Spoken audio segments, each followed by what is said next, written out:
Yo, what's up guys, it's Nathan and welcome to a brand new video. This is in fact going to be a brand new series, I hope. A monthly series that I'm calling Fire or Dire.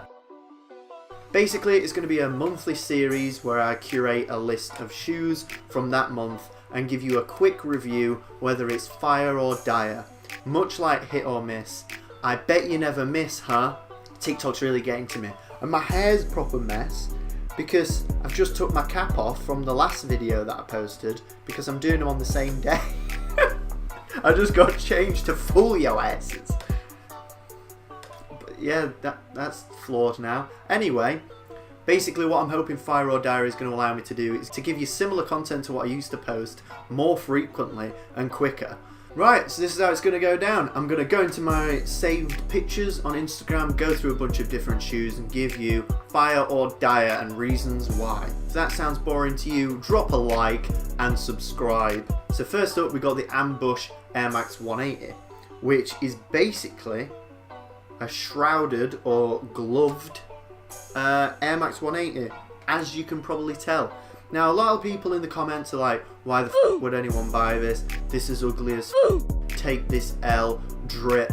All this language that literally doesn't make any sense. I love these, I think they're sick. And Yoon, Ambush, and Ambush in general, is a brand that I haven't heard of for that long. But since that faux fur bomber came out with a giant swoosh on the back, also Fuego, they've caught my eye and I think they're really interesting, and I'll be interested to see what else they do. Next up is the Comme des Garçons Homme Plus Jordan 1, because what goes better together than basketball and bondage chic punk?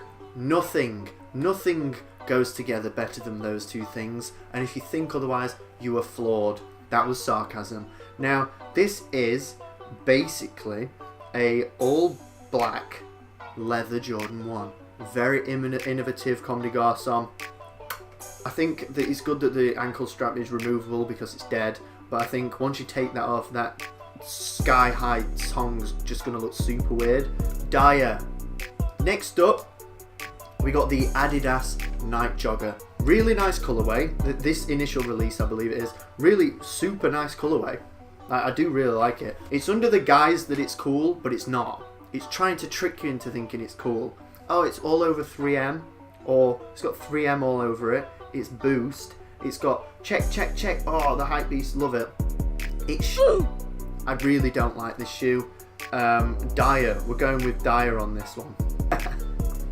Do you know what I love about all like Fashion Week and everything? It always brings out really shitty designs under the guise of a big brand. Virgil has won me over with these Reebok Pump Jordan hybrids with a Prada strap on it, with a TV on it that glow and say game over. Oh, they're fucking rubbish, man. Like the original pair, the like black cement sort of pair, at least they trick you into thinking they're cool because he's ripped off a pre-existing Silhouette's iconic colourway. Dire. More Fashion Week stuff. So we've got the Elites, I think that's how you say it. Shout out to Elites for making a seemingly easy name difficult. Anyway, these shoes, I can't even hate on these. I think they're really cool. Would never wear them.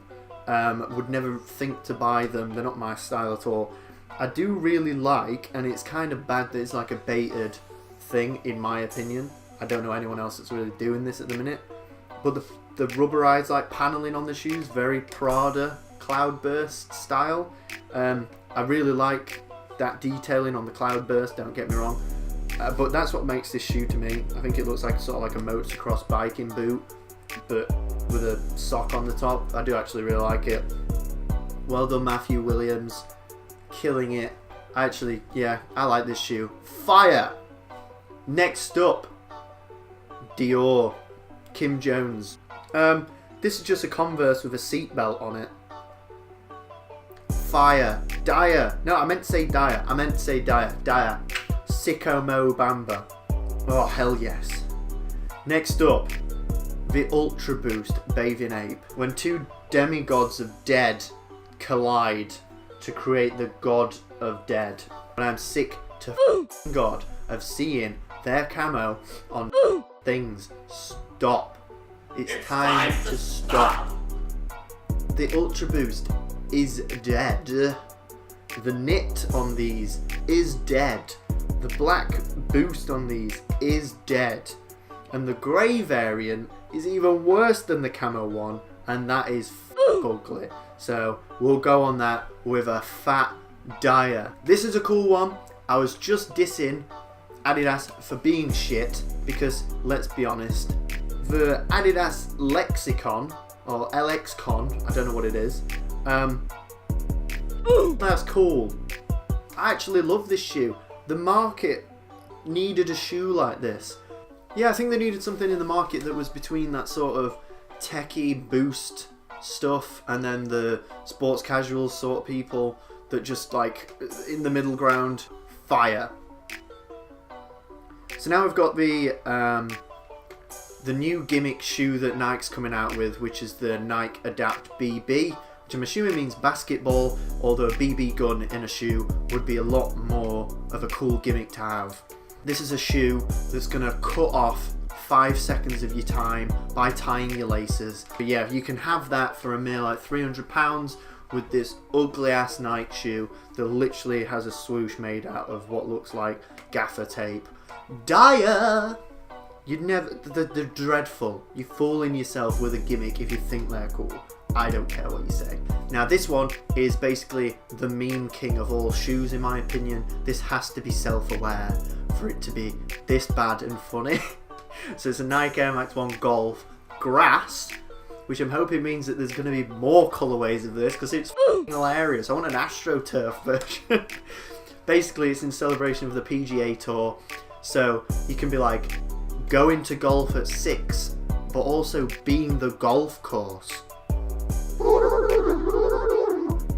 It's fucking hilarious. I think it's brilliant. I'm glad that people are like embracing how ridiculous these are, and although they aren't fire and they are dire, it's brilliant. Next up, we've got the Travis Scott Jordan 1s. Brown, black and white shoes are sick. They're really reminiscent of the old SBs. SB Dunks in a very similar colourway, but I'm pretty sure the SB had Cobra on the swoosh. But I'm going to go after these. That reverse swoosh I couldn't get used to at first, but I do really like it now. I feel like a lot of people think it's like blasphemy. And that stash pocket in the sock, I'm going to put so many like cereal bars in there, it's going to be unreal. So, oh, yeah, I forgot about these. I actually saw these in Selfridges the other day, and they're even worse in real life. The Martine Rose Air Monarchs, which are an astonishing $250, and she's a fantastic designer, and I can't knock her. She's really like ironic and very of the now with how she designs clothes. I think it's fantastic. But these, I'd say, are one of the worst beyond collaborations. I think this is one of the worst shoes that Nike have released in absolutely. It's just the shock factor that makes people want to buy these. The pink ones look like chewed up chewing gum, and it's just disgusting. Dire, dire, dire! And finally, just because it's come in the it shoe at the minute, it's the Air Max 720, which sort of got previewed or announced at Fashion Week. Looks like in testings, it's absolutely dreadful. Just bring back the 360. It's the time and place where dad runners and tech are sort of aligned to the point where the 360 had performed so well, but instead you've brought out discoloured, disfigured in testing shoes. We'll whack a bow on it, put some writing on it, and it's good. It's terrible. Dire. Every colourway is dire. That'll pretty much wrap up Fire or Dire episode 1, the introduction episode. So if you're new around here and you enjoyed the video, don't forget to drop a like and subscribe. I'm going to try and keep this up once a month, every month, and I'm going to try doing a monthly fit video, just showing you one of my favourite outfits of the month, because I accumulate clothes slowly, so every month seems like the thing to do. Let me know about specific shoes in the comment section below and what you liked or disliked. I'll catch you in the next one, guys. Peace!